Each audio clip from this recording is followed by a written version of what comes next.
Sovet rejiminin dağıldığı dövrdə məlumdur ki, imperiya öz varlığını qoruyub saxlamaq üçün ermənilərlə Azərbaycanlılar arasında millətlər arası qırğın törətdi.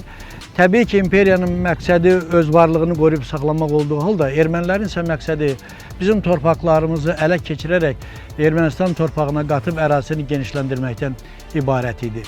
Belə bir vaxtda biz Sadölövçəsinə Moskvaya şikayət eləməklə hər şeyin yoluna düşəcəyini güman eləyirdik. Ərizələr yazırdıq, şikayətə gedirdik.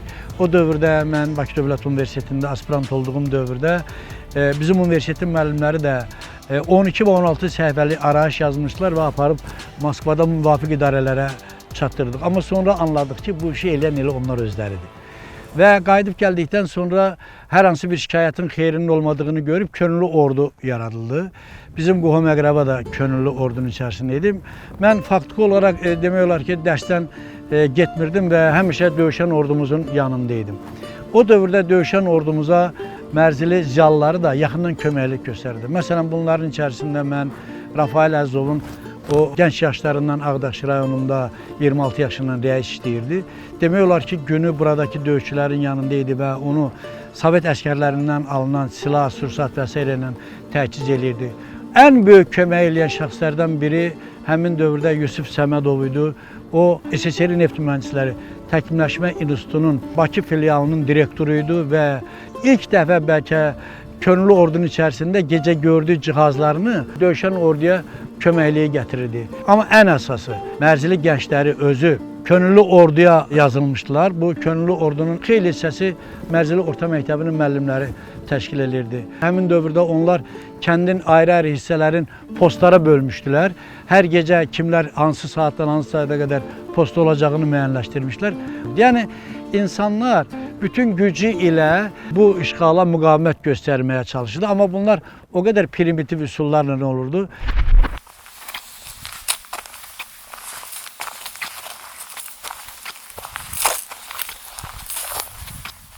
92-ci ildən də Kənd Sovetinin sədri olanda o vaxtı bu vəzifə belə adlanırdı.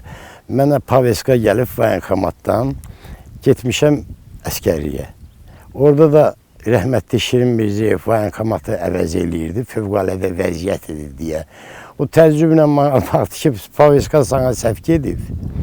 Dedim, yox, gəlibdirsə gedəcəm. Və o da məni Mərzili kəndinə hörmət elədi, göndərdi ki, sən ged orada bir rotamı nəmi yarat. Yaratdıq bir rota, mən də orada ilk vəzifəm starşina oldum, 25 nəfər hazırladım döyüşə. Onları qayda ilə, qanunla, yataqları orada, yeməkləri orada. Bax belə, ondan sonra da əlimizdən gələni elədik, döyüşdük.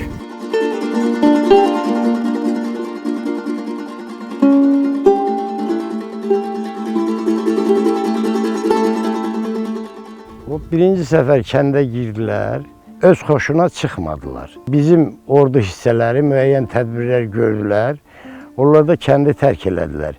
İkinci səfər Ağdam alınandan sonra Mərzili kəndinin süqutu o avtomatik labud idi. Çünki Ağdam getmişdi, Mərzili tək ortada Novruzlu Mərzili orada bağmanlar alınmışdı. Mərzili burada tək heç yol da yox idi çıxmağa. Ona görə də dayana bilməzdi. Birinci səfər demək 92-ci ilin dekabrında onlar kəndə girdi, girməyinin də çıxmağı eyni vaxt oldu. Ona görə ki, iki tərəfdən bizim ordu onları sıxışdırmağa başladılar. Həqiqi mənada elə bir sıxışdırma başlandı ki, yəni onlar hiss elədi ki, burada qalmaq mümkün olmayacaq. Çünki düz yerlərdir, evlərdə də gizlənməli mümkün deyildi, çıxdılar. Həmin birinci girişdə mən özüm kolxozun tayaları var. Onun yanında bir neçə nəfərlə qalmışıq orada. Özdə bilməmişik ki, erməni gəlib. Diqqətlə baxdıq, hamısı Rusca danışırdı. Ruslar idi. Tankın üstündə bir-birini ancaq Rusca danışırdılar. Rusudur. Erməni deyilən, yəni bunu mən yox, neçə dənə Mərzili təsdiq eləyə bilər ki, ancaq Rusca danışıq gedirdi, bir-biri ilə Rusca danışırdılar. Erməninin də kəndlisi Rusca nə bilir ki, o danışar, Rus əskərləri idi. 18 tane ev yandı o ərəfədə, amma 13-ün girəndə yandımışdılar. Sonra kəndi 5-6 ay saxladıq çox əziyyətlə. Burasını da deyim ki, vahid komandanlıq yox idi. İnsanlar o qədər döyüşmək istəyən oğlanlar var idi, zülüm ağlayırdılar. Ancaq bu nə atsın, nə ilə müharibə eləsin? Avtomat da yetərli deyildi.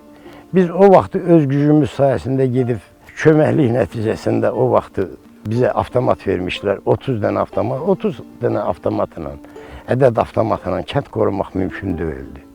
Ancaq çarpışırdı da kənd gücü nəyə çatırdısa, hətta təklif var idi ki, sapan daşlarından istifadə eləyək. Daşları ataq, erməniyə dəysin, piyadaya.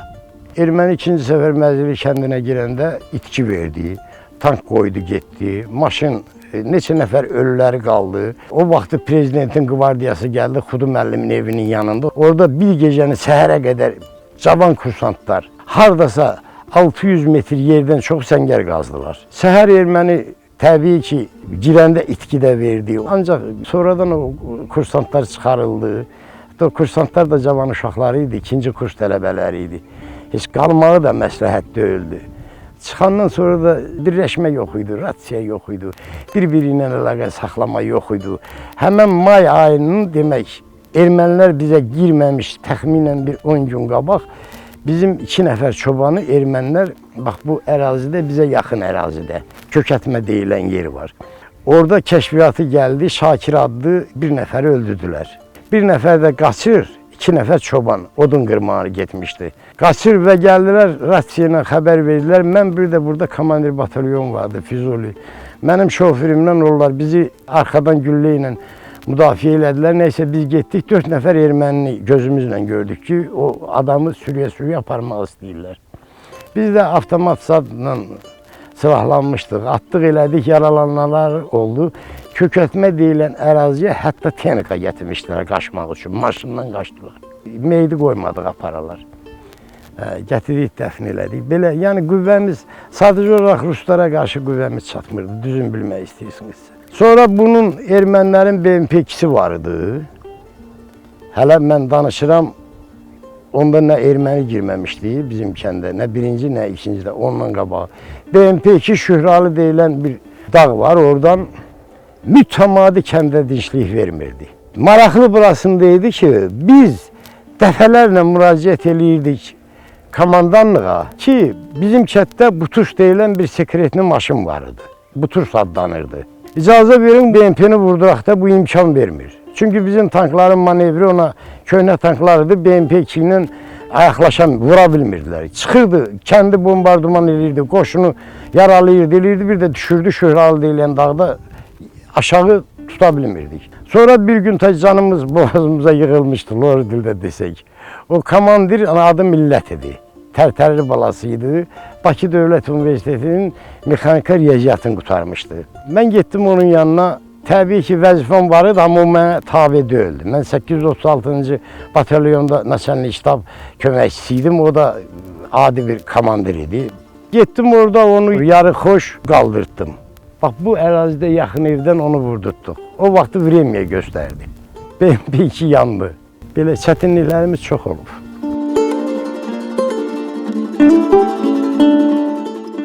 Erməni qoymadı görək hara-harada, dağıldı tay hər tərəf.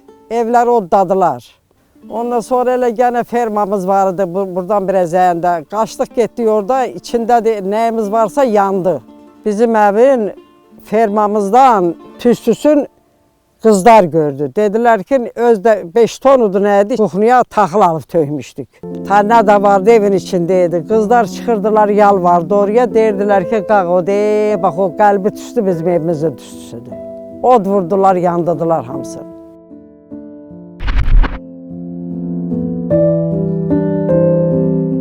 Bizim bu kəndimizdə birinci Qarabağ müharibəsində əziyyət çəkən bir ailə kimi deyirəm, bir övlad kimi deyirəm ki, mən də o dövrlərin şahidi oldum ki, insanların əli yalın ermənilərin düşmənin üstünə getməyi. Oğlanlar var idi ki, əli yalın, heç nə, adi belə nəylə deyim sizə, belə daşla, kəsəklə can atırdılar ki, bu torpağı xilas eləsinlər. Bu günlər, o 44 günlük müharibədə şəhid olan oğlanlarımız, o oğlanlarımızın qisasını aldı, mənim atamın qisasını aldı. Atanız necə oldu ki, əsir düşdü? Biz kənddən çıxmışdıq, o Haramı düzü deyilən yer var, orada məskunlaşdıq. Çünki işğal olunmasına inanmırdıq. Elə bilirdik ki, nə vaxtsa qaydacağıq, bir aya qaydacağıq. Dedik, gedik, qaydacağıq. Evdən heç nə də götürməmişik, heç nə. Biz getdik, məskunlaşdıq Haramı düzündə. Atam da belə hərdən özümüzün xüsusi heyvanımız, malımız olurdu. Götürüb belə yayılıma çıxanda oradan atamı elə düzdən götürmüşdülər. Çox əziyyətlər çəkdik. Bir 6 ay demək olar ki, 1 il 6 ay biz atamın üçün çox əziyyət çəkdik. Sonra şükür Allaha qaytarıb ala bildik, amma çox yaşamadı atam. Gələndən sonra 2 il yaşadı. Atam bir müddət özünə qapalı yaşadı, özünə qapalı qaldı. Heç nə danışmırdı, heç nə demirdi. Sonra belə az-az görürdün ki, az danışır, amma o işgəncələr ki vermişdilər ona, üstü örtülü danışırdı. Gözünün qabağında olan işgəncələri danışırdı həmişə. Ki orada bizim əskərlərimiz olunan işgəncələri. Bizi də deyir, əlimizi qolumuzu bağlayırdılar, onlara izlədirdilər ki, izləyin. Bu kəndin ruhunu da həmişə oxumuşam. Elə kəndimdən kimi görürəm, həmişə Çoban Bayatı oxuyuram. Çünki atamın sevdiyi Çoban Bayatı idi. Tüm konsertlərimdə mən o Çoban Bayatını oxumuşam. Və bugün də oxuyacağam. Söydə barsız demə, təklərə yarsız demə. Söydə barsız demə, təklərə yarsız demə. Dərdi acı güldürür, dərdi acı güldürür, ay balam, ay balam. Gülənə arsız de,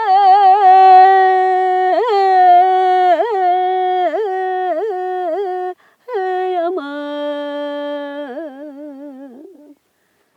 Bülbül evi qəfəsdir, ey balam. Digəl ey axır nəfəsdir,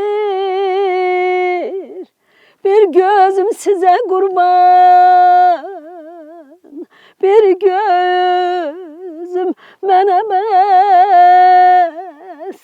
mənə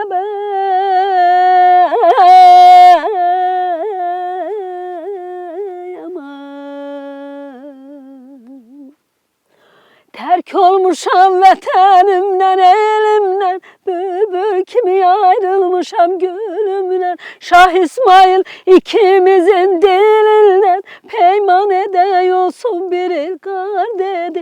Buy buy buy mən eynim, ağrın alma ay qara göz. Buy buy mən eynim, ağrın alma ay qara göz. Bayatılar Xudu müəllimin bayatısıdır.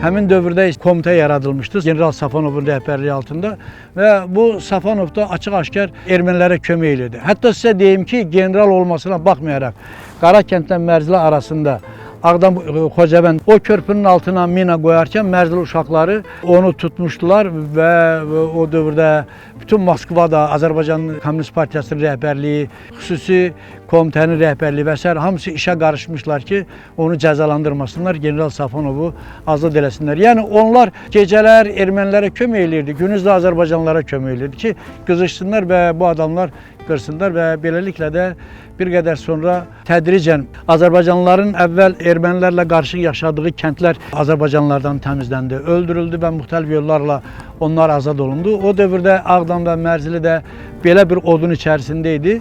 Mərzili xüsusilə Xocavənd tərəfdən Qaradağlı, Kuropatkin, Əmrallar, eyni zamanda Xocavəndin özünün içərisində yaşayan Azərbaycanlıların və digər ərazilərdən gələnlərin mərkəzinə çevrilmişdi və onların yerləşdirilməsi, təmin olunması və s. Ağdam şəhəri ilə bərabər həm də Mərzili kəndi yerinə yetirməli olurdu. Amma təbii ki, bunlar yerinə yetirildikdən, xüsusilə Xocalıq soyqırımından sonra artıq 366-cı alayın və eyni zamanda o dövrdə Sovet ordusunun ermənilərin tərəfində vuruşması vəziyyəti dəyişdi və ermənilər 93-cü ildə artıq müntəzəm olaraq bu kəndə hücum elədilər və könüllü ordu vasitəsilə onun qarşısını almaq mümkün olmadı və 93-cü ilin iyununda təəssüf ki, ermənilər 2 dəfə bu kəndə hücum eləyib, kəndin bir hissəsini yandırdıqdan sonra iyul ayında isə kəndi tamamilə işğal elədilər və biz bir də 2020-ci ildən sonra nəhayət bu torpaqlarımızı işğaldan azad olunmasını gördük, sevindik və nəhayət öz doğma yurdumuza qayıda bildik.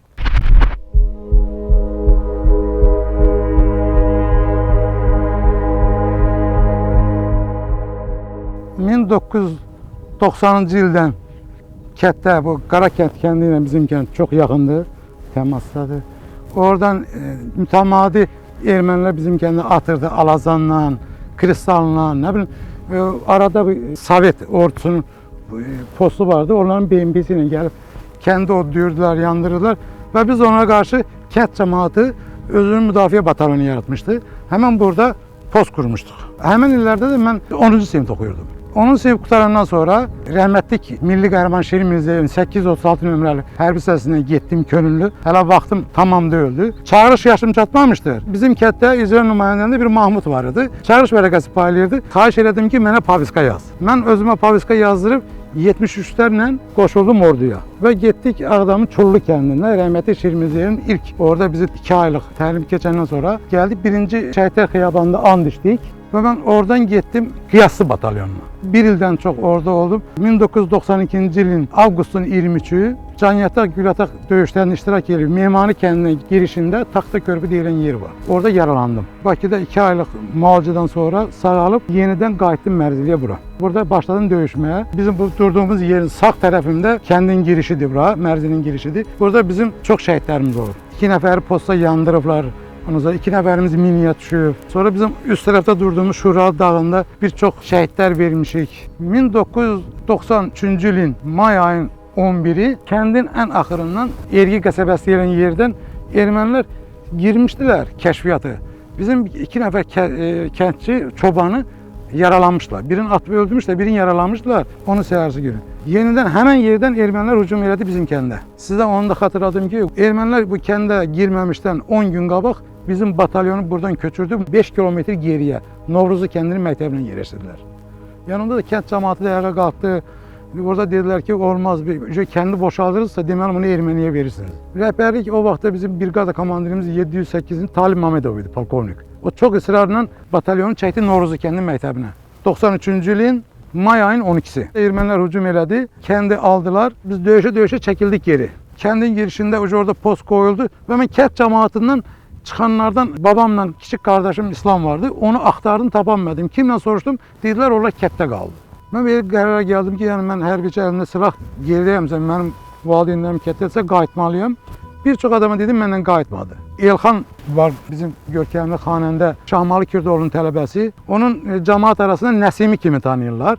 Nəsimiyə dedim ki, belə gedək, mənim qardaşım, babam kətdə qalıb, gedək mənimlə. O məndən gəldi. Biz gəldik, kəndin ortasına gəldik. Məktəbin aşağısında çaylaq var. Çaylaq deyilən Səmərqan müəllimin evinə çatanda gördük bizim orada 2 nəfəri şəhid ediblər. Öldürmüşlər, Moskviçin üstündə tankla keçmişdilər. Nəsimi ilə biz onları götürüb belə qoyduq, üstlərinə çıxıb qonşu evdən çikolpasını alıb sərib və gəldik, keçdik, kəndi bizim evi hərrəndik, kəndi axtardıq evləri. Amma ermənilər də yəni görürük. Ermənilər kənddə odlayırlar, atışırlar, şeylər. Gəldik Xudu Məmmədovun evinin arxasında durduq. Həmin burada bir kamaz dayanmışdı. Bir 50'ye yaxında erməni oturub kəndi almaqlarını qeyd edirlər. Oturub yeyirdilər. Həmin vaxtı biz bunlara atəş açdıq, bunlarla xeyli atışdıq. Atışma gedən sonra bunlar elə təsəvvür elədilər ki, bunlar yəqin mühasirəyə düşüblər. Çünki onlar gələndə o yandan bəri gəlmişlər deyən. Buradan biri geri qayıdanmadılar. Qorxdular ki, bura minadı, yəni onlar ancaq bir yol açmışlar. Yəni açdı, bunlar geri çəkildilər. Bunlar geri çəkəndə biz gəldik Xudu Məmmədovun hovuz vardı. Hovuzun içində durduq, gizləndik, yenə də atışdıq bunlarla. Yarım saat gözlədik. Bunların da səsi kəsildi. Nəsimiyə dedim ki, Nəsimi, gedək erməninin kamazını götürək, çıxaq. O dedi ki, yox, bizi bəs qranat qoyarlar, qumbara qoyarlar, bizi pusuya salarlar. Çox ısrar elədim. Dedim, onda sən otur burada, ant içdik, söz verdi, bir-birimizə görüşdük. Dedim ki, sən elə ki, erməni məni pusuya salıb girov götürməsin də. Gördün ki, məni girov götürür, məni at. Belə də oldu. Mən əvvəlcə kamaza 2 dənə güllə vurdum. Attım kabinkasına şort ərtən ki, dedim birdən granat olar, qumbara olar, partlasın da. Gördüm heç nə yoxdur. Nə də ki, içindən erməni çıxmadı. Böyründən, başından. Gəldim, kamazı buradan xodladım. Düşdüm aşağı. Aşağı düşəndə burada bizim çaxır zavodu vardı. Kəndin çaxır zavodu vardı. Həmən vaxt gördüm, orada böyük bir tüstü qalxdı, səs gəldi. Çöndüm ki, oradan tank çıxdı, erməni tankı çıxdı ki, məni bura miniyə düşdü. Ve onda gördüm ki onlar tam geri çekildiler daha. Yani gördüm ki kaçtılar geri. Kamazı kodladım, gittim kendin içinde. Hemen o kendi merkez değilin kapsanlığa dönen yeri. Orada bizim Aksakal kişi vardı, İslam kişi. O da yaşlı kişiydi ama bizden döyüşte iştirak edirdi. İslam kişi beni tanıdı. Yani o cemaat bizim batalyon bilmedi ki ben kimim. Çünkü başka yerlerden de getirmişler. Ben atırdılar beni. İslam kişi dedi o bizim yerli adam değil.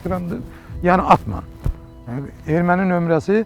Onda da İslam kişinin sayesinde sağ kaldım. Yani bunu da diyeyim ki, yani bizim özümüzünkiler bilmeden mənə güllə atırdı. Yəni kimin ağlına gələr ki, siz erməni kamazı ilə? Heç kimin ağlına gelmedi. Hamı burada gözlüyordu. Ermənilərdən götürdüyüm hemen burada Kamazın nömrəsi 2562 NK. Nakorno Qarabağ Avtomobil Oblast. Cəmi 50 kilometr getmişdi. Təzə Kamaz idi. Öz içində də bir 50 dənə də veşmişoq var idi. İçində erməninin çorbasının tutmasından, tutarağından, qavyadindən, hər bir şeyini tutmuş, hər bir veşmişoqda. 3 grantamyot vardı, 3-4 dənə avtomat var idi. Sonra tank senaryatları vardı. Onların hamısını qənimət kimi götürdüm. Və onların hamısını briqadaya təhvil verilmişdim.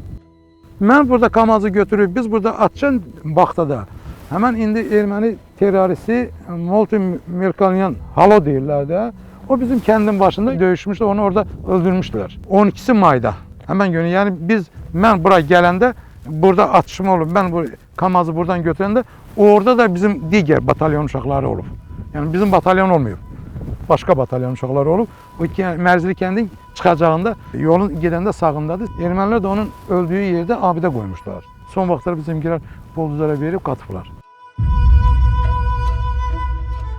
Sonra bir müddət belə burada döyüşlərdə oldu. Ağdam alınmamışdan 10 gün qabaq iyun ayının 13-ü, 15-i ermənilər 3-cü dəfə buranı aldılar. Buranı alanda daha biz çəkildik, getdik. Əfəddinin 4 yolu vardı. Ağdam 4 yolu deyirlər. Orada mən də Kamazdan Kamurik məni çağırdı ki, bəs Ağdama xüsusi təyinatlar gəlib, onları aparıb həmən Əskərən yoluna, indiki bizim o Şəhidlər Xiyabanına o boşaltmalısan. Hələ Ağdamda bizimkilərdir.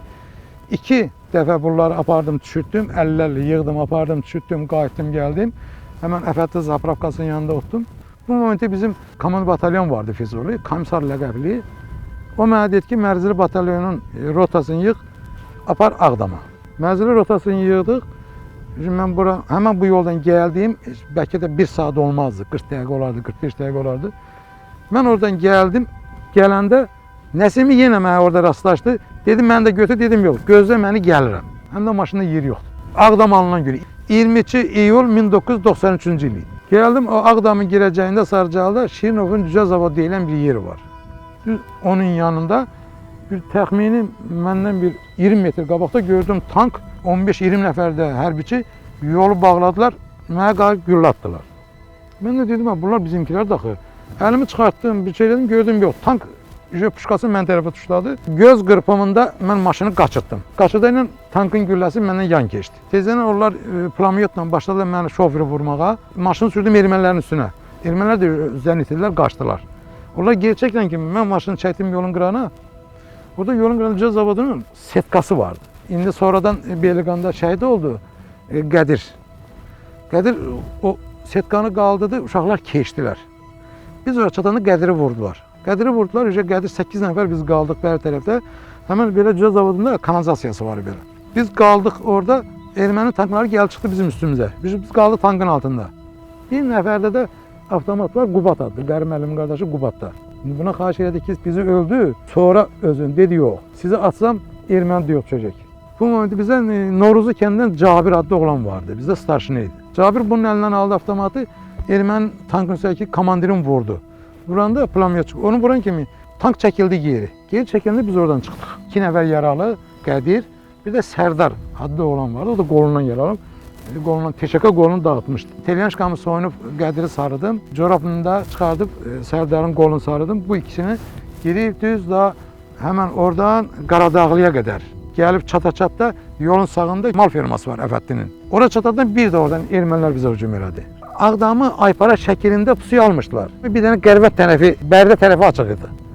Bu tərəfdən Şelli alınıb, Şelli həmən polis şöbəsinin Şəhidlər Xiyabanından gəliblər. Bu tərəfdə buradan Novruzlu, Yusufcanlı, Əfəddi bu tərəfdən gediblər.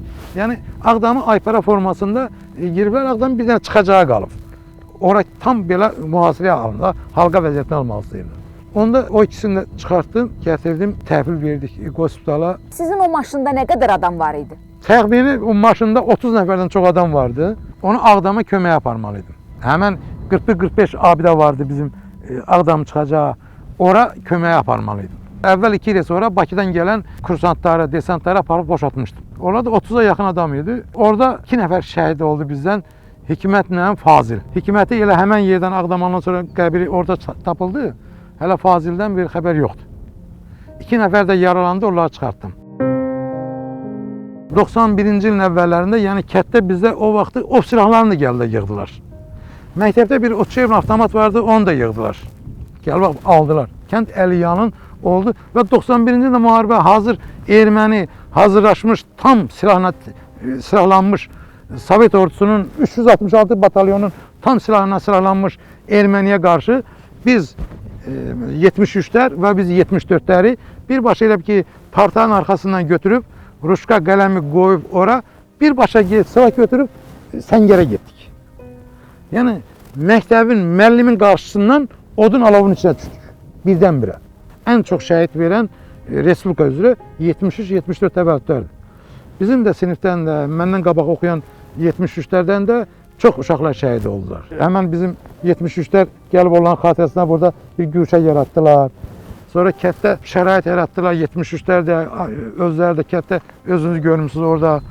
Burada bizim o kəndin girişində 2 nəfəri orada öldü. Sonra 2 nəfər 73'lü uşaqlar Mehmanla Müslüm burada miniyə düşdülər. Yəni 73'lərdən, 74'dən çox şəhid verildi. Bu lövhədə onlara görə qoyulub. Yəni 73-74'də bir gün görmədi. Elə gənclik dövrümüz bizim olmadı. Biz elə 91'dən qatıldıq orduya və 96'nın yanvarının ilk mərhum ümumi lider Heydər Əliyevin ilk buraxılışına biz düşdük. Biri də mən oldum. Yanvarın 1996-cı ilin yanvarın 9'u. İlk buraxılışlarına biri də biz düşdük. Yəni nə qədər müddətdir? 73-74'lər bu illəri ancaq Səngərdə vətənin keşiyində oldu.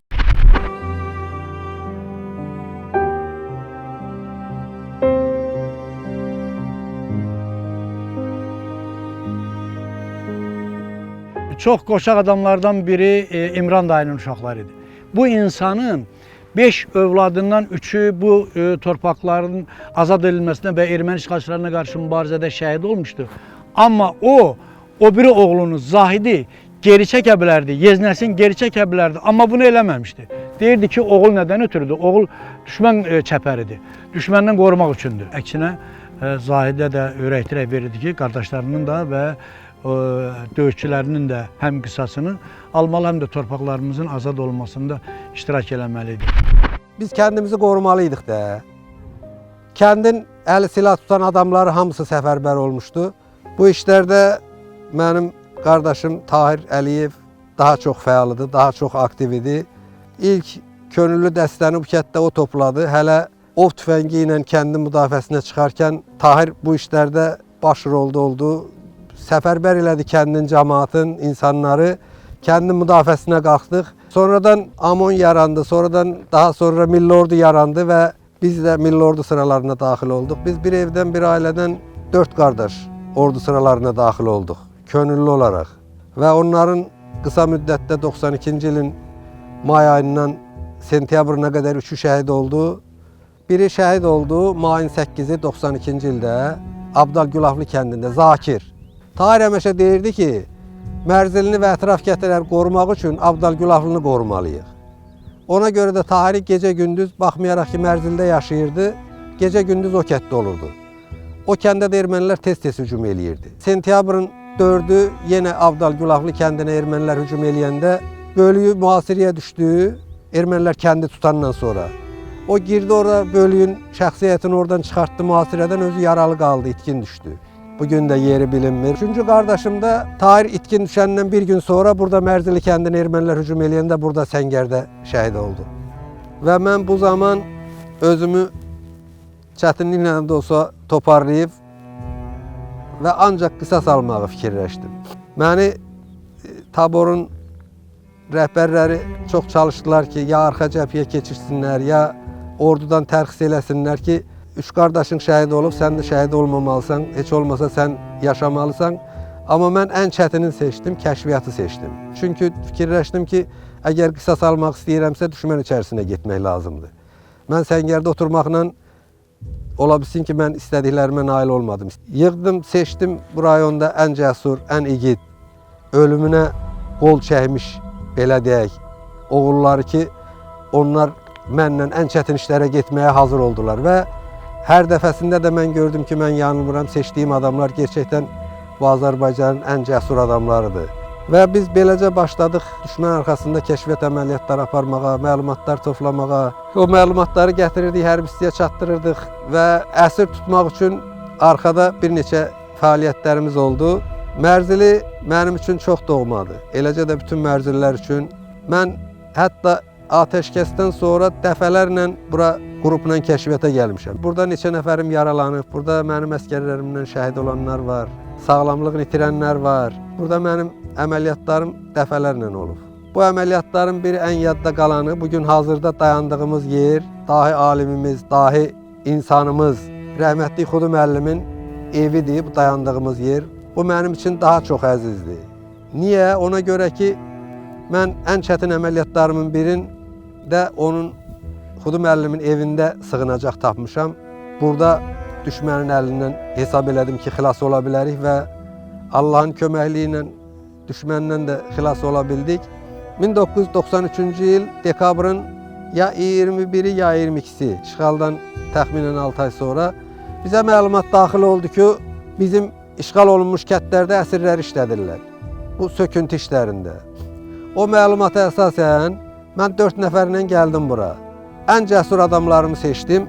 Çox güvəndiyim o qrupda adamlar, biri Xanı, mənim ən fədakar, ən etibarlı adamım. Onunla bərabər rəhmətli Şamil və Laçın var idi, Abdal Gülaflıdan. O da sonra sağlamlığını itirdi, bir hissəsini demək olar. Ən cəsur, ən qorxmaz adamları götürdüm. Dedim ki, biz ola bilsin ki, oradan geri qayıtmadıq. Yəni, el adamları seçdim və hər nəfər dedi ki, gedib orada ölməyə hazırıq. Gəldik, gecə ilə bura kəndə, səhər işıqlaşana kimi ümumiyyətcə bir baza yaratmalıydıq da. Bir baza olmalıydı ki, orada yerləşməliydik. Dedilər, haranı seçirsən öz evini? Dedim, yox. Dedim, burada bir müqəddəs yer var. O, Xudu Məmmədovun evidir. Ya ölsək də orada ölməliyik, ya da bizi Allah orada xilas eləyə bilər. Oradan, nə bilim, orada hesab eləyirəm ki, ora bizi sağ-salamat saxlaya bilər. Gəldik, gecə ilə girdik. Burada indi gördüyümüz yerdə düzəldiblər buraları. Burada onun padvalı vardı. Yetərincə dərin, təxminən bir 1 metr 80-70 boyunda. Girdik padvala, biraz dincəldik, səhər işıqlaşdı. Başladıq müşahidə eləməyə. Təxminən saat 9-da kəndə bir neçə maşın daxil oldu. Üstündə xeyli adam gəldilər. Xudu müəllimin evindən təxminən bir 150-200 metr aşağı olan ərazidə maşınlar dayandı, adamları düşürdülər. Təxminən bir saat yarım müşahidə elədik, hiss elədik ki, gerçəkdən əsirlər ola bilər. Çünki hər maşından 2 nəfər silahlı düşür, yerdə qalan silahsız adamlardır. Onlar işləyir, silahlılar onları gözləyirmi, nəzarət eləyirmi? Təxminən saat 12-nin yarısı Xanı ilə məsləhətləşdik ki, biz onların arasına girməliyik. Necə girək? Xanı dedi ki, sən nə desən elə eləyəcəyik. 2 nəfər saxladım padvalda, dedim ki, ola bilər ki, biz oradan çıxa bilməyək də. Belə gündüz buradan düşdük, 12-nin yarısı girdik, o təxminən 4 maşın, hərəsində də xeyli adam işləyirlər, sökürlər evləri. Girdik bunların içərisinə, elə birinci həyətdə problemimiz çıxdı. Erməni bizi gördü. Girdik, bir toyuq damı vardı. Toyuq damına girdik, erməni bizi özününkilərdən hesab elədi, yəqin ki. Həyətdə durub ermənilər tamaşa eləyir. Ağıllarına gəlmir ki, burada Azərbaycanın ola bilər də, kəşfiyyat ola bilər. Çıxdıq, həyətdə 3-ünü də güllələdik. Birini əsir gətirmək istəyirdim. Gördüm, artıq qonşu həyətlərdə ermənilər xəbər tutub gəlir bizə tərəf. Ateş açırlar, qışqırırlar, səs-küy salırlar. O əsir götürdüyümüzü də güllələdim. Oradan çıxdıq, gəldik bura. Gəldik bura ki, bu 2 nəfər burada hazır gözləyir bizi. Buradan çıxdıq, getdik, keçdik arxa tərəflərə. Bir gündə gizləndik, sabahsı günü qayıtdıq, çıxdıq burada. Mən sonradan da gördüm ki, o əməliyyat çox çətin əməliyyatıdır. Yəni biz ermənilərin içərisinə girib, o bir nağıla bənzər bir hadisə oldu. Amma hesab elədim ki, Xudu Məmmədovun Burada olan nəfəsi bizə güc verdi. Bizə nə bilim istiqamət verdi. Biz buradan sağ-salamat çıxa bildik. Bundan başqa burada mənim başqa əməliyyatlarım da var. Mən buradan düşmən tankı bir dənə götürmüşəm döyüşdən. Mən atəşkəsdən sonra 97-ci ilə kimi bura gəlib getmişəm. 5 sutka, 7 sutka o dağlarda mən 5 nəfərlə, 6 nəfərlə qalıb çəkilişlər eləmişəm. Hərbi hissələrin yerin, sonra artilleriya vasitələrinin yerin çəkirdik, aparırdıq, təqdim eləyirdik hərbi hissəyə. Biz təxminən 20 kilometr, 25 kilometr yol qət eləyirdik düşmən arxasında. Ağdərənin yaxınlığında Papravet kəndinin dağlarına kəşfiyyata gedib çıxmışam.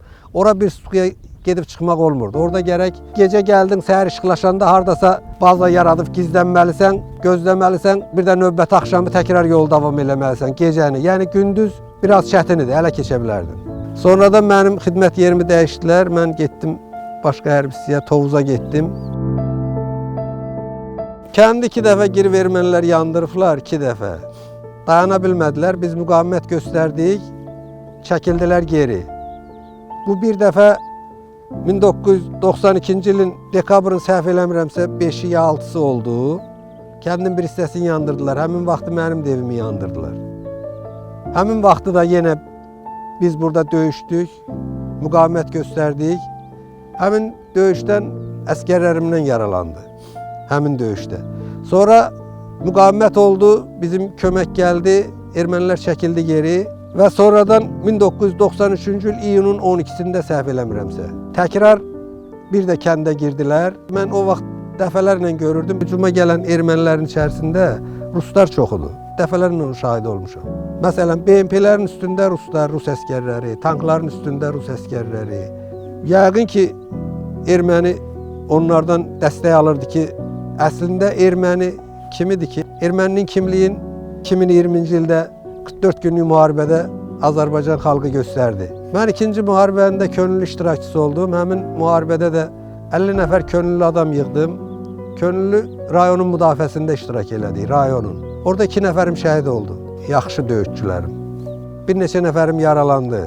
Əgər burada hücum olmadı, burada hücum olsa, hücumda da iştirak eləməliydik. Amma mən deyim ki, sizə o digər istiqamətdəki, Şuşa istiqamətində bizim qoşunlar irəlilədikcə ermənilər buradan bizim mövqelərə basqın eləyirdi. O basqınların nəticəsində mənim 2 nəfərim şəhid oldu. 97-ci ildən gedən bir də 2020-ci ildə gəldiniz də bura. Bir də 2020-ci ildə, bəli. Bəli. Bax, o 2020-ci ildə torpaqlar azad olunandan sonra Mərziliyə gələndə hansı hissləri keçirdiniz və birinci hara getdiniz? Mərziliyə gələndə elə birinci Xudu müəllimin evinə baş çəkdim. Çünki o dahi insanın yaşadığı yerə hesab eləyirdim ki, onun ruhu həmişə burada var, nəfəsi burada var. Bura baş çəkdim, sonra öz evimin yanından keçdim, heç öz evimə girmədim. Çünki öz evimə dəfələrlə gəlmişdim, bilirdim. Sadəcə getdim, yaxınlaşdım, baxdım. Məktəbə getdim, nə bilim, məktəbə getdiyim küçəni gəzdim. Nə bilim, uşaqlıq xatirələri, uşaqlığım burada keçib. Ona görə də bura mənim üçün çox əzizdir və müharibə dövründəki ən çətin günlərimin bir hissəsi burada keçib. Ən çətin. Bu kənddə mən doğulmuşam, böyümüşəmsə, kənd mənə hər şeyi verib. Yəqin ki, bugün bu hərb tarixində nələrsə eləmişəmsə, bir iz qoymuşamsa, bir yadda qalmışamsa insanların, bu kəndin mənə verdiyidir. Bu kəndin mənə verdiyi cəsarətmi deyək, hünərmi deyək, hamısı onun sayəsindədir.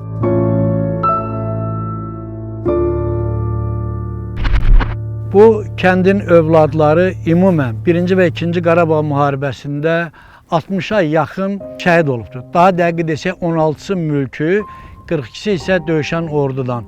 Əgər biz iş başında güllələnmiş Mikail Gözəlovu və milli hərəkət başlayarkən o darısqal yerdə ürəyə partlayıb dözməyən Xudu müəllimi də o şəhid qisminə əlavə eləsək 60 nəfər olur. Bunların içərisində 4-ü 2-ci Qarabağ müharibəsi dövründə, digərləri isə demək olar ki, 1-ci Qarabağ müharibəsində əldə silah döyüşüb şəhid olan adamlardır. Çox gənc yaşlarında onlar cəsarətlə, qorxmadan ermənilərə qarşı döyüşdə öz canlarını şəhid vermişlər. Məsələn, Nizami həkim ali təhsilli həkim idi. O vaxtilə Xocavənd rayonunda göz həkimi işləmişdi. Bir neçə ildən sonra Ağdam Göz Xəstəxanasında işlədi. Başqaları kimi o da öz həkimliyi ilə məşğul ola bilərdi, yaxud da arxada yaralanan adamlara kömək eləyə bilərdi. Amma mən şahidiyəm ki, xüsusilə Qaraqaya postu tərəfdən, Şəlli tərəfdən olan hücumlarda da Nizami həmişə demək olar ki, döyüşün ön postunda olurdu. Çünki həmin döyüşlərdə biz də onların yanında olurduq. Demək olar ki, oradan çəkilmirdik və o dövrdə 93-cü ildə Nizami də rəhmətli Allahverdi Bağırovla eyni gündə düşmənin bastırdığı miniyə düşmüşlər və onun Mərcə kənd qəbirstanlığında dəfnində də gəldi iştirak elədik.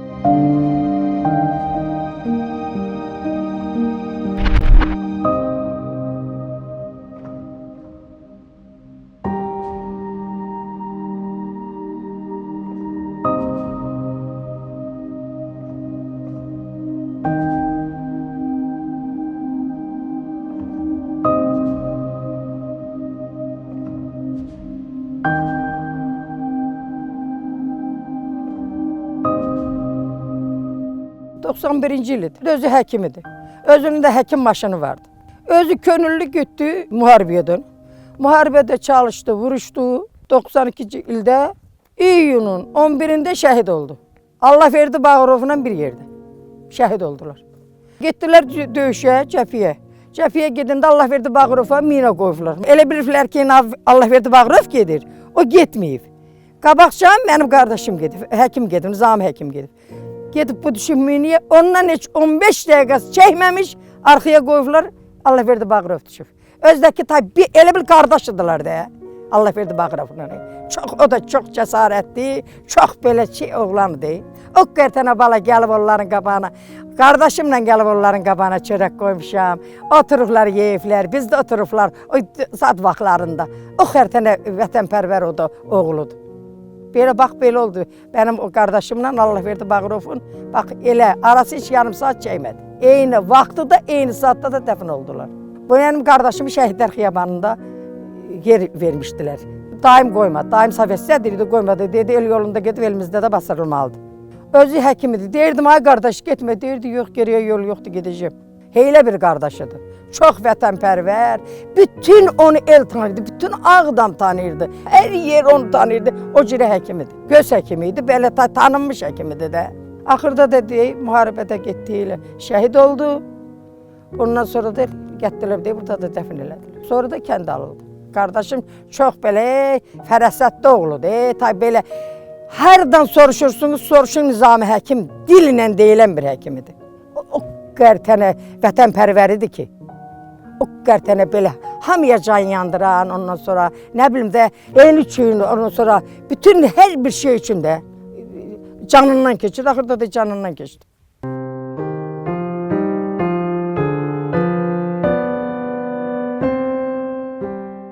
Mən qardaşım öləndə, Nizami həkim öləndə, dedim mən həyatda yaşamayacağım. Qabaqcan qardaşım şəhid oldu. Onun dalıncan 2 qardaşım öldü. Onlar elə qardaşımın dərdinə dözmədi getdilər. Heç biri 40 yaş yaşamadı. Ondan sonra da oğlum deyir, şəhid oldu. Sinəm dolu söz deyil. O qədər söz var sinəmdə. Deyirəm aşıq çal balabanı, asta çal balabanı. Allah heç ana görməsin tərsinə balabanı. Balamın dərdi mən lap pis eləyim ay qızım. 92'de qardaşım şəhid olub. Oğlum gedib cəbhəyə, Bakıda institutda oxuyurdu. Oradan gəldi, könüllü getdi. Cəbhəyə bala. Özü könüllü getdi. Gedəndən sonra dedim ki, ay bala getmə, niyə? Sən məktəbin qutarından sonra getdi. Dedi, yox mama, mən gedəcəm. Daim da oradadır. Ondan sonra xalam uşaqlar da orada adamsı. Gedəcəm mən də. Gəldi, getdi. Getdi elə, gedən kimi Qarakənd uğrunda döyüşlərdə 3 dəfə yaralandı qızım. Gəldi Bakıda hospitalda yatdı, Ağdamda yatdı. Yara sağalan kimi bir də getdi döyüşə. Gedəndən elə bir 3 ay sonra, 4 ay sonra dekabrın 30'unda şəhid olur. 19 yaşında, 20 yaşına keçmiş. Getdilər Şəhidlər Xiyabanı. Deyib getmişəm Şəhidlər Xiyabanından özümə yer almışam. Komandir zadamız onu nə təntənə çalıqı, aşıq tərsinə çalıldı balonun içində. Elə təntənə ilə onu apardılar Şəhidlər Xiyabanına, basıdılar Bakıda. Elə orada da bir vaxt gedirsən Şəhidlər Xiyabanında. Oxuduğu uşaqlarda tələbələr qalanlar. Həmişə getsən ki, üstü güldü. Elə bir oğlu dey bala, yer payıymış getdi. O qərt arzuları vardı, o qərt arzuları vardı onun. O qərtə qəşəng oxuyurdu. Sinifdə bir dənə gedirdi. Deyirəm Allahın özbür altında bala. Mənim də oğlum bir nişanası olaydı. Bir kızın elinden tutaydı, mən o kime geçsen o da bala derdim bala valla. Keşke Allah'ın özbür altında bir nişanası olaydı. Yurdu yursuz, yurdu nişanasız. Mən ölenden sonra ne iş olacak? Nizami doktorun uşaqları neçə yaşındaydı hadisə vaxtı? Hamısı körpeydiler. Şəhid olanda böyük uşağının 13 yaşı vardı. İkinci oğlunun 11 yaşı vardı, o birisinin de 7 yaşı vardı. Nizami həkimi cinaza getmədi kızım. Qəbirstanlığa cinaza getmədi. Balaları Bakıdan gelirdi. Geldi uşaqlar tabutun üstüne koydu. Döşənəndən sonra tabut gitti. Tay insanın sayı vardı hesabı yoktu bala. İnsan o kartıydı torbaşının sayı vardı hesabı yoktu. Kardeşim öyle bir kardeş değil. Öyle böyle kardeş değildi. Ben size teşekkür ederim ki beni ruhlandırdınız kızım. Elə bildim həyatdan nizamindi, gəlib həyata. Mətləbindi, gəlib həyata. Allah şəhidlərimizə rəhmət eləsin. Qazilərimizə can sağlasın. Allah devletimizi korusun ki ne yaxşı bu torpaqlar alındı.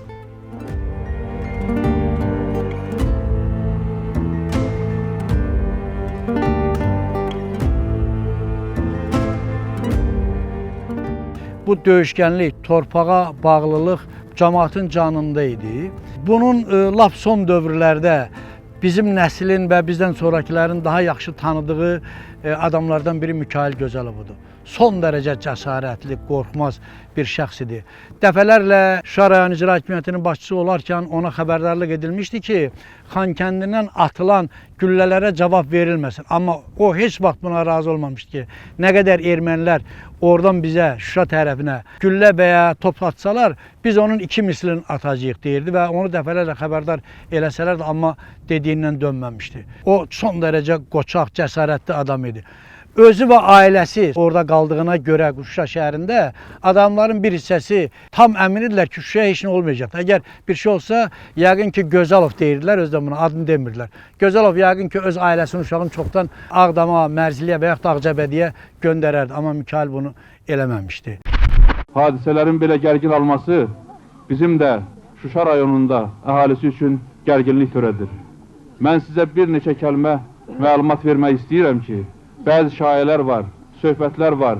Deyilənə görə deyirlər ki, güya bəzi yoldaşlar, uşaqların, yoldaşların, bəzi qovmi millətlərin şəhərdən çıxartmaq istəyirlər. Biz heç vaxt Şuşanı yəsiz qoya bilmərik. Amin. Onlara ar olsun. Mən sizə söz verirəm. Bütün ağsaqqallarımızın adından, cavanlarımızın adından, axır qanımıza qədər Şuşamızı qoruyacağıq.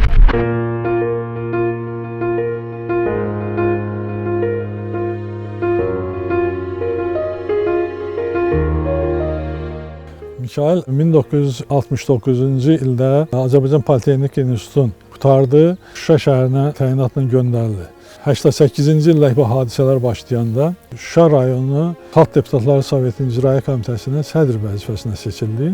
O vaxt rayon partiya komitəsi də var idi. Rayon partiya komitəsinin sədri rəhmətlik Vaqif Cəfərov idi. O həm rayon partiya komitəsinin sədri olmaqla bərabər o vaxtı SSR Ali Sovetinə deputat seçilmişdi. Və təsadüf elə gətirdi ki, Vaqif müəllim rayon rəhbəri olaraq Şuşada az müddət olurdu. Çünki o deputat səlahiyyətinə uyğun olaraq o tez-tez Bakı və Moskva şəhərlərində iş dalınca gedirdi. Buradakı işlərin çoxu Mikailin öhdəsinə düşürdü. Şərait elə gətirmişdi ki, Həmin dövrdə keçmiş Dağlıq Qarabağ ərazisində bütün Azərbaycanlı yaşayış məntəqələrinin, Azərbaycan əhalisinin bilavasitə problemlərin həll olunması Mikayılın üzərində düşmüşdü.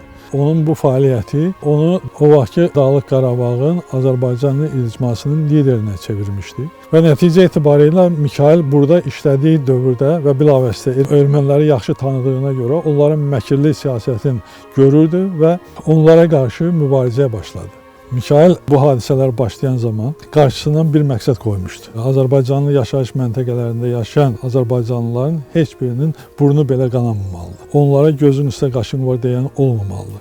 Hamı üçün aydın idi ki, ermənilər Azərbaycanlıları bu ərazidən qovmaq, çıxartmaq istəyirlər. Artıq səbir kasası dolubdur. Nəticə çıxartmaq lazımdır və qərar qəbul etmək lazımdır. Bir dəfəlik bilməliyik ki, biz bu torpağın yiyəsiyik və salam.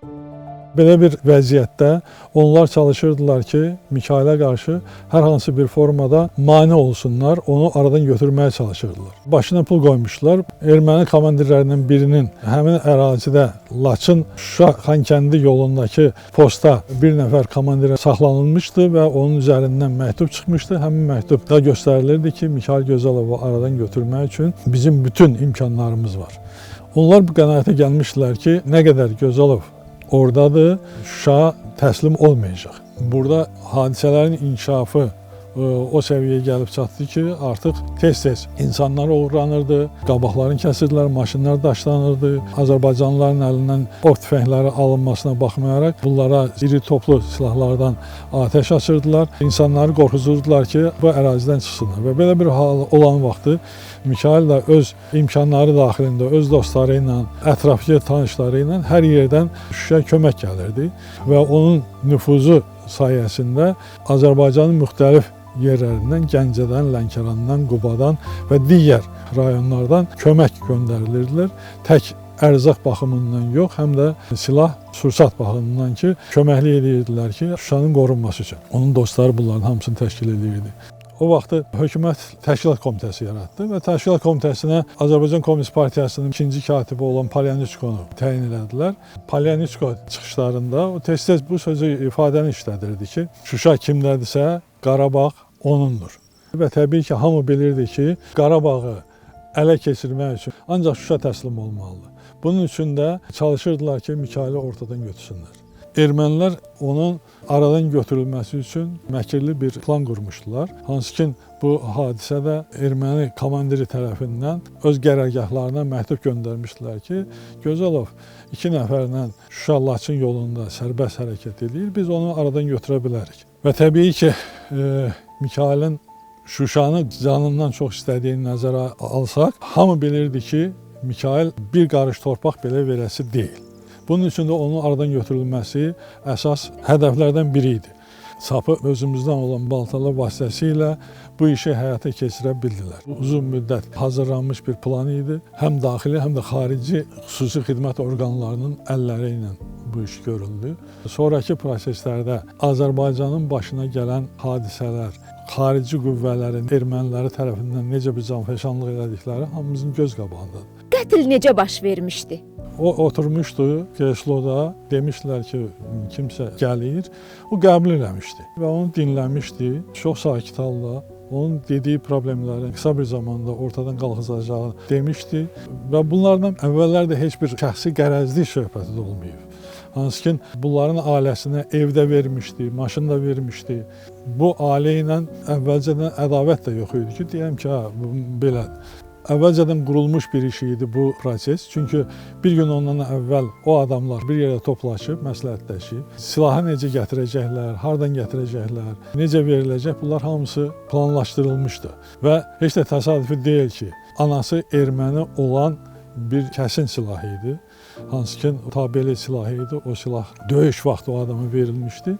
Pozisiyadan çıxaraq silahı gətirib vermişdi və o silahdan da bunlar istifadə eləmişdi. Üçüncü bir şəxs də o hadisədən sonra silahı ortadan çıxartmağa çalışmışdı.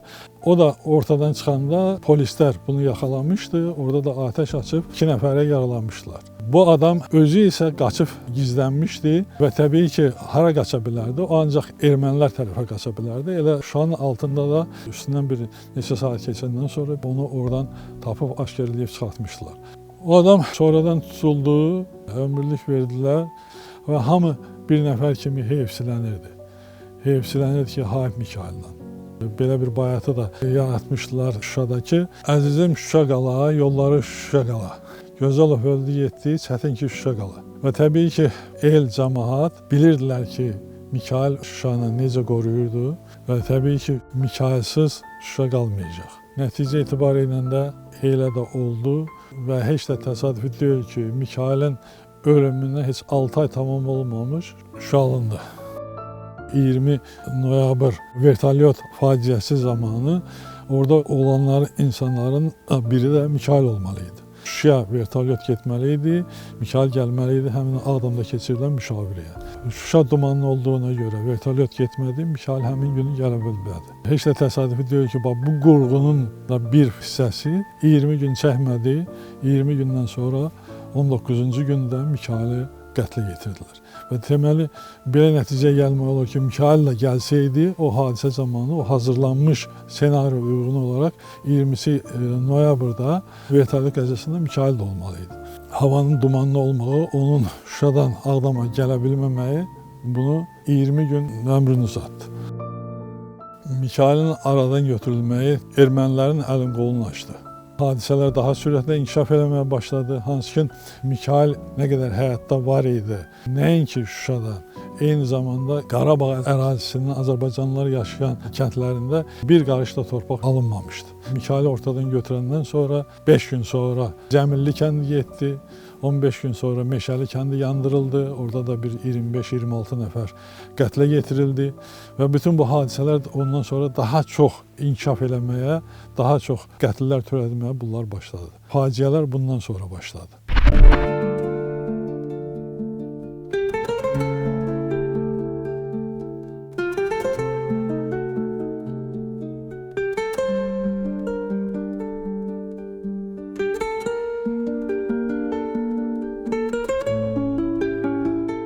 Yaşıma qədər atamı görmüşəm.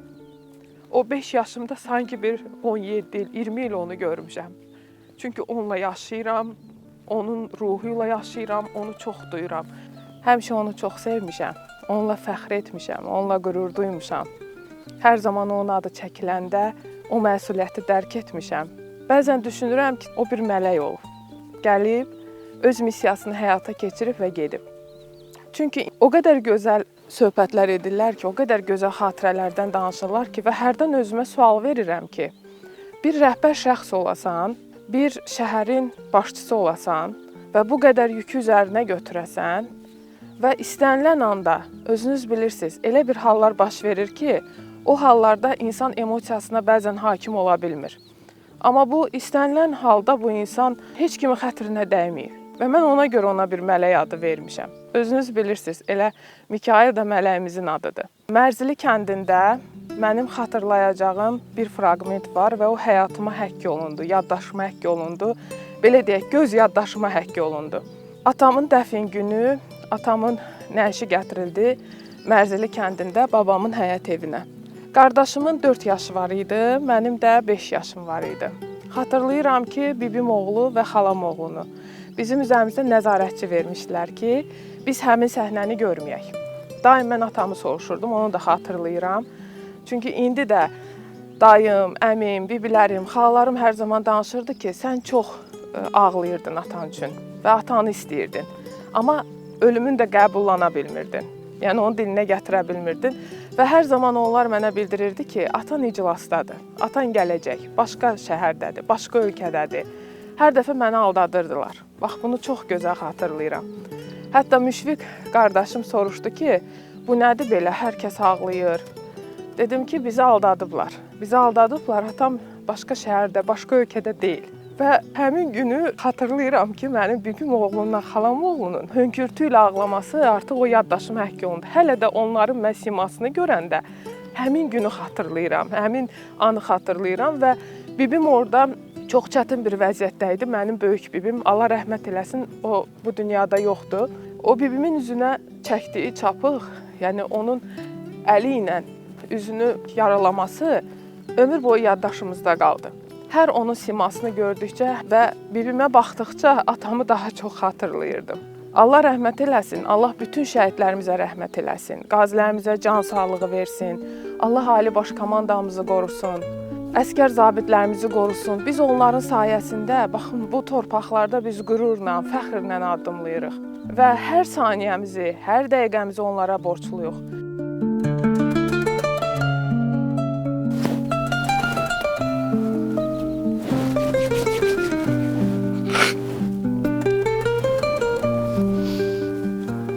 Yəni, bu məzarın başında mən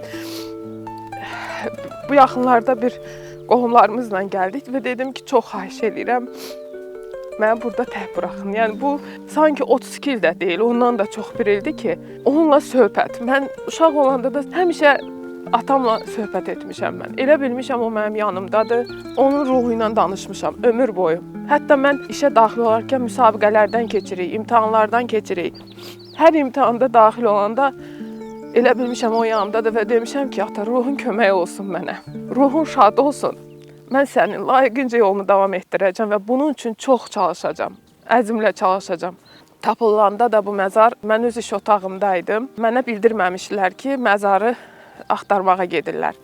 Və mənə bir zəng gəldi, bibim oğlundan, bildirdi ki, rahat ola bilərsən, məzar artıq yerindədir. Yəni, məzar... Amma onlar mənə danışmamışlar ki, bu qədər vandalizmə məruz qalıb bu məzar. Onlar mənə sadəcə bildirlər ki, məzar yerindədir, rahat ola bilərsən. Mən həmin an Allaha o qədər dua etdim ki, Allaha o qədər şükür etdim ki, ən azından biləcəm ki, o indi artıq məni duyur, məni artıq eşidir. Bugün də hər gələndə o hissləri keçirirəm. Lap o Mərzili kəndinin içərisindən daxil olandan hər zaman ata şeiri dinləyirəm, ata muğamı dinləyirəm. Elə bilirəm ki, atamla gəlirəm, qarşılaşıram. Bu məhz Şuşada da baş verir, bu Mərzildə də baş verir. Şuşanın o dolama yollarına qalxanda hər dəfə sanki elə bilirəm ki, o da məndən qalxır o yolları. Bir gün, 2 gün Qarabağdan ayrılanda elə bilirəm ki, orada məni gözləyir. Mən tez qayıtmalıyam. Hər hansı bir işimlə bağlı şəhərdən çıxanda, Qarabağdan çıxanda, qaydanda artıq deyirəm ki, o məni orada gözləyir sanki. Və hər hansı biri işi görəndə onu çalışıram ki, mənfi nəticəsi olmasın. Mənfi nəticə olanda elə bilirəm ki, o məndən küsəcək. Küsəcək ki, sən Qarabağda bu işi görə bilmədin. Sən mənim qanım töküldüyü o torpaqda, canımı qoyduğum, çox sevdiyim o torpaqlarda bu işi görə bilmədin. Ona görə o mənə motivasiya verir. O mənə ruh verir ki, mən hər an, hər saniyə elə gözəl işlər görməliyəm ki, onun ruhu şad olsun. Elə bilirəm ki, onun üçün yaşadım. Onun üçün də yaşayacağam. Nə qədər Allah ömür verirsə, onun adını qorumağa, onun adını saxlamağa, onun dostlarının, necə deyək, bəzən bizi gəlirlər görməyə, tanış olmağa. Nə lazımdırsa çalışıram ki, əgər kömək lazımdırsa kömək edim.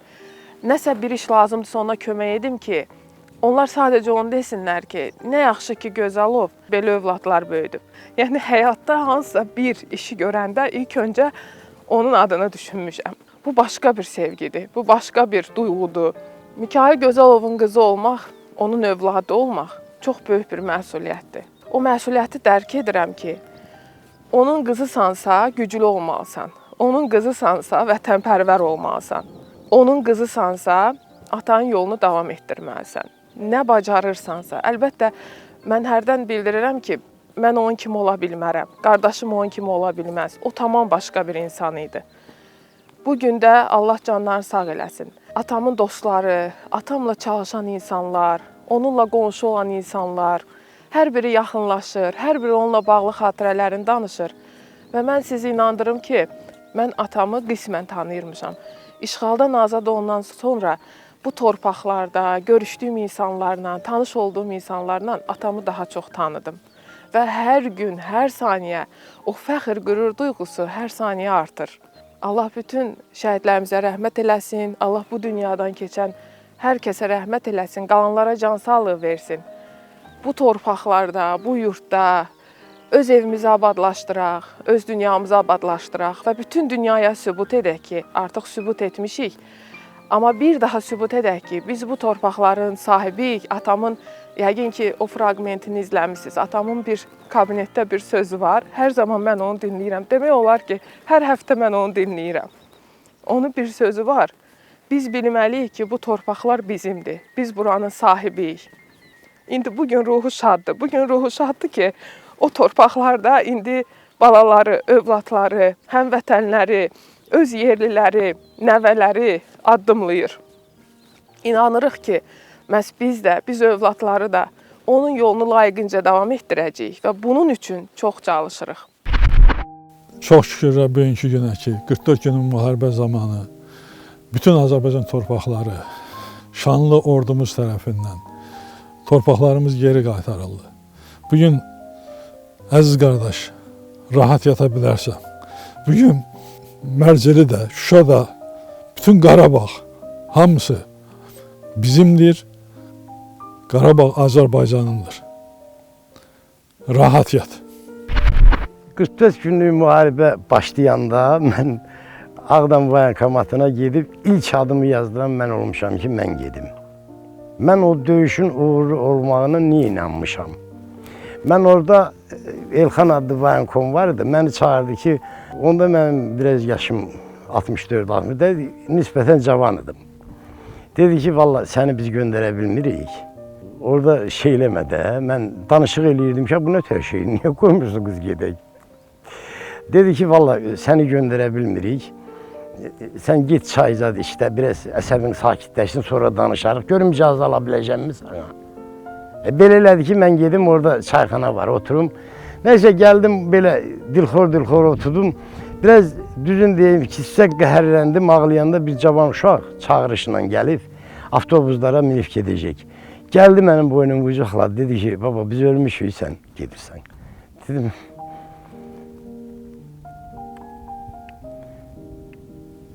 mən 44 günlük müharibənin tam qələbəsinə %100 inanmışdım. İnandığım da düz çıxdı və indi də elə Ağdam bizimdir, Qarabağ bizimdir deyəndə mən də yavaşca çox rahat, biraz da cavanlaşıram ki, bəli bizimdir.